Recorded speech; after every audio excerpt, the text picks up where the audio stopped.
Colors of Fate. In a vibrant market bustling with life, a father stands hand in hand with his adorable son, whose charming smile brightens the day. The boy, with his unique vitiligo patterns that resemble a canvas of soft clouds, radiates innocence and joy. As they stroll past colourful stalls, their presence makes the vendors to momentarily pause their busy sales, eyes drawn to the their distinctive beauty. Whispers weave through the crowd like a gentle breeze, some in awe, others in curiosity. Vendors say, "Look at that little boy. Isn't he just precious?"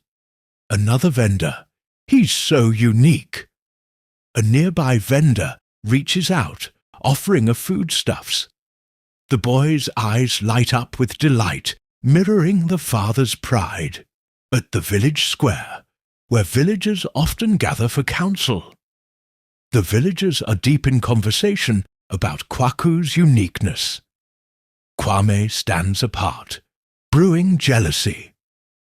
Kwame, the village's wealthy businessman, and the first of his tribe to travel abroad, walking around the village showing off his passport to seek attention and pride, is envious of Kwaku's unique features. Kwame stands apart, brewing jealousy. Kwame, to the crowd, he thinks he's better than us just because he has strange skin. What can it do for him? Pastor Abena steps forward, attempting to calm the crowd. Pastor Abena, "Beauty lies in our differences, Kwame. Let Kwaku be." The villagers murmur, some in agreement, others echoing Kwame's sentiments, leading to heated whispers and tension. Meanwhile, at Kwaku's home, the fire's place flickers in their home, creating a cozy yet tense atmosphere. Essie Kwaku's wife confronts Kwaku about the villagers' gossip, revealing her fears of how their life might change with rising tensions. Essie, tearfully, "What if they turn against us? What if they blame you for their misfortunes?" Kwaku, frustrated, "I cannot change who I am, Essie. I won't live in shadows because of their fears." Cut to knives and sorrow. As the argument intensifies, Kwaku accidentally knocks over a candle, igniting the rush of emotions. The fires of jealousy at the village gathering. Bright daylight, villagers gather around the square again, preparing for the harvest festival. Tensions rise as Kwame spreads rumors about Kwaku's cursed uniqueness. Kwame, mockingly, "What will happen when your colors fade during the harvest? Will you bring us misfortune?"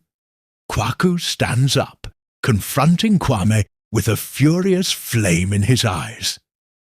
Kwaku, "You speak out of fear, Kwame. I bring color to this village."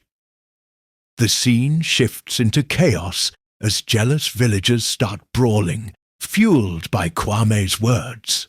The sacred fight ritual grounds.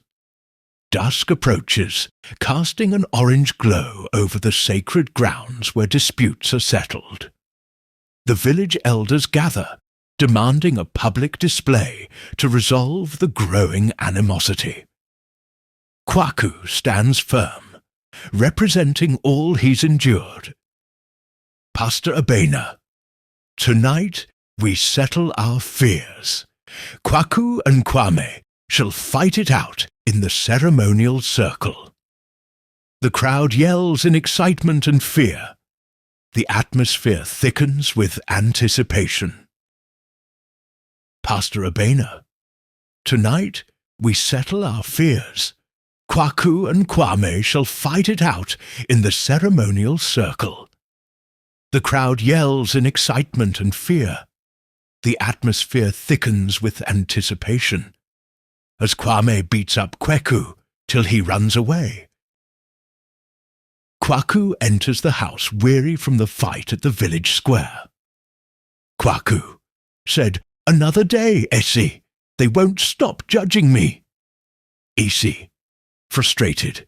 And what about me, Kwaku? Do you think their whispers don't reach my ears? Kwaku kneels beside her, his expression softening. Kwaku, you carry my burden with me. I wish I could shield you from their cruelty. Isi looks up, tears brimming in her eyes, the flickering candlelight reflecting her pain. Isi, I thought love would shield us, but have you seen how they look at us?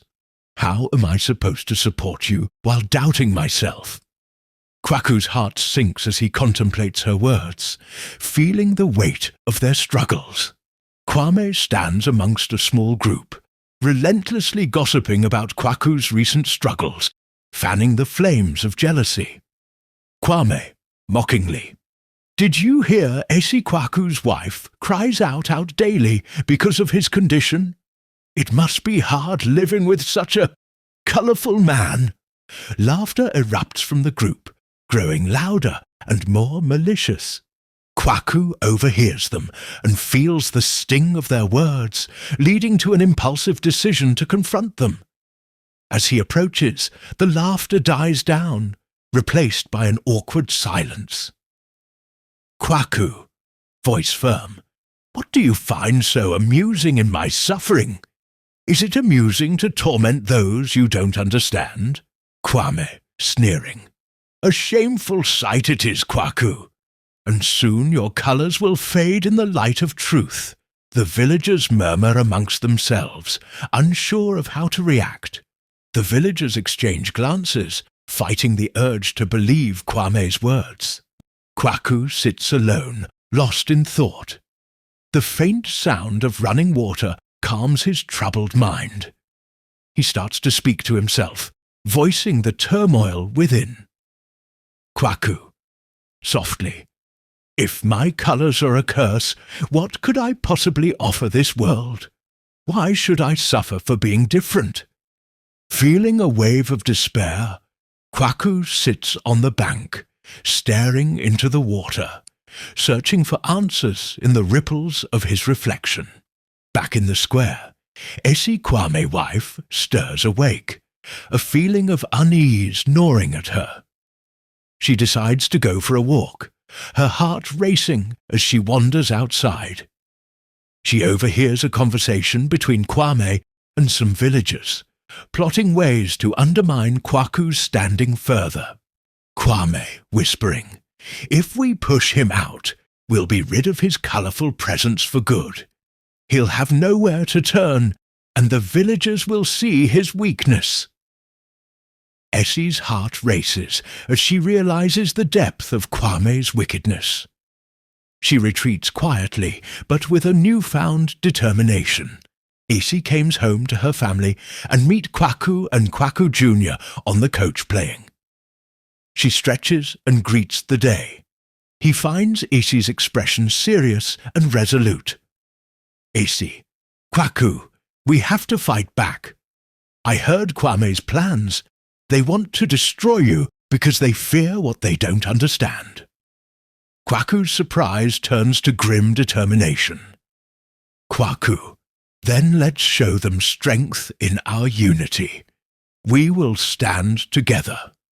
They embrace, stronger together against the storm brewing in their village, ready to confront their fears and challenges head-on. Kwaku sits with Nana Ofori, an elderly wise woman of the village known for her deep connection with nature and healing. Kwaku, whispering, can you really wash away my fears?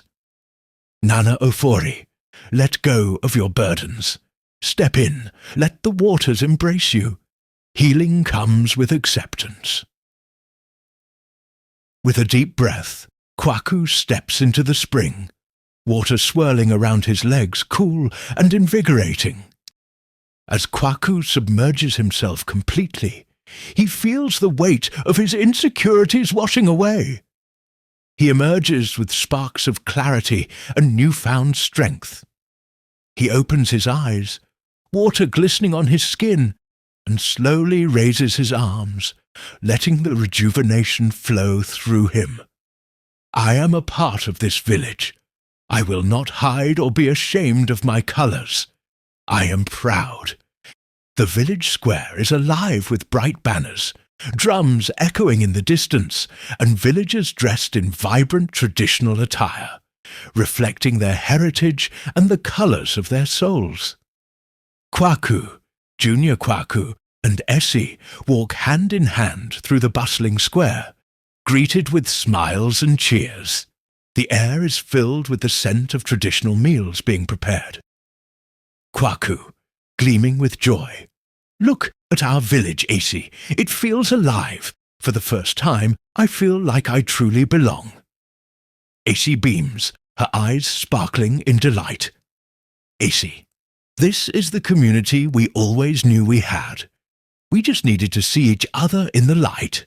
Late morning sun casts cheerful shadows as Kwaku gathers villagers around a large bonfire, inviting them to share their own stories of uniqueness.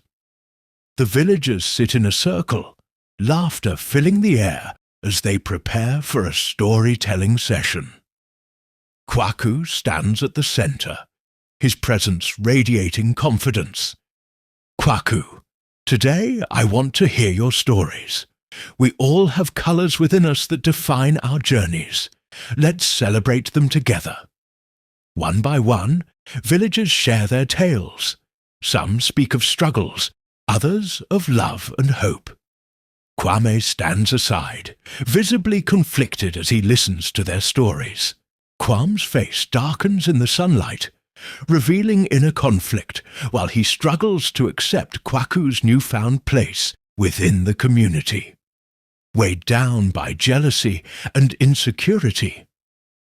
How can they rally around him? He was once the outcast, and now they welcome him like a god. Kwaku prepares to introduce a communal painting activity. Kwaku calls the villagers to gather around a large canvas, primed and ready for vibrant colours. Let's paint together. Each stroke represents our stories, our souls intertwined. Let this canvas embody our unity. Laughter bubbles up as the villagers eagerly approach the canvas, each grabbing brushes and colourful paint. As the sun sets, the canvas transforms into a stunning amalgamation of colours, each section representing a different village's unique story. Kwame watches from a distance, uncertainty etched on his face as he sees the joy among his fellow villagers. Suddenly, he feels a push from within, a desire to break free from his shadows. He steps forward, brush in hand. Kwame, hesitant, "May I join?" Cheers erupt from the crowd as they welcome him with open arms. Kwaku, smiling, "Absolutely! Every colour matters here." Gathering courage, Kwame dips his brush into vivid shades of blue, adding his struggles onto the canvas. Kwame starts to share his own story, revealing layers of his character that had been unknown. Kwame, "I've always sought power through fear, but now I see the beauty in vulnerability. I no longer wish to hold on to the shadows." Gasps resonate among the villagers as they witness Kwame's transformation. Kwaku, "Thank you, Kwame, for sharing. Your honesty brings us closer."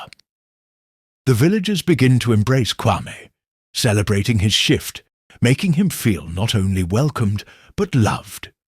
The completed canvas shines brightly, a testament to their resilience and unity. Kwaku admires their work, overwhelmed by emotion. Kwaku, voice trembling. This tapestry of colours represents the essence of our souls. Fear may have brought us apart, but love and acceptance will hold us together. Embracing our differences, promising to grow together. May these colours bind us in kindness, weaving our spirits into a collective legacy. A legacy that reflects the vibrant light within us all. The sun reaches its zenith as villagers celebrate together. aware of their collective significance. In the heart of the square, the villagers set down baskets filled with rich produce, celebrating not only the harvest, but the spirit of unity forged through struggles. Kwaku, let today symbolize the beauty of our bond. We are tied by so much more than blood. We are united by love, perseverance, and hope. The villagers cheer, and together they prepare a feast, knowing they have weathered change and emerged even closer, prepared to face the new season ahead.